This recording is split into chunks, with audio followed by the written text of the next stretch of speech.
মানে বাংলাদেশের পোলাপানরা এমন একটা বাজে পর্যায়ে চলে গেছে, প্রেম করার সময় হুঁশ থাকে না। ওরা মানে কি করতেছে বা তারা কোন পর্যায়ে কি করতে পারে তাদের কোনো হুঁশ থাকে না। ভাই, হুঁশ থাকা উচিত, একটু হুঁশ জ্ঞান রাখ। সব কিছু তো আবেগ দেওয়া চলে না রে ভাই।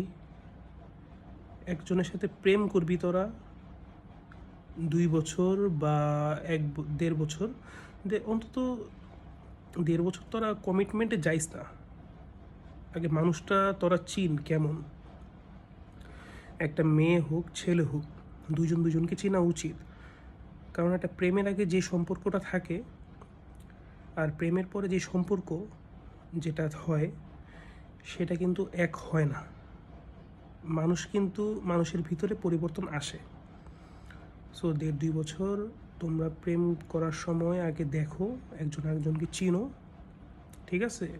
মানে প্রেম করার পর বলতেছি, যখন প্রেম শুরু করবা 1.5-2 বছর দেখবা, আগে কমিটমেন্টে যাবা না। তোমরা আগেই স্বপ্ন দেখো, বাবু ওইটা কিনা দিব, ওইটা করবো, আমাদের 10টা বাচ্চা হবে, শালার পোলা। তাই বলতেছি, আবেগে না, মাথায় খেলো, মাথায়। আবেগে খেলে লাভ নেই।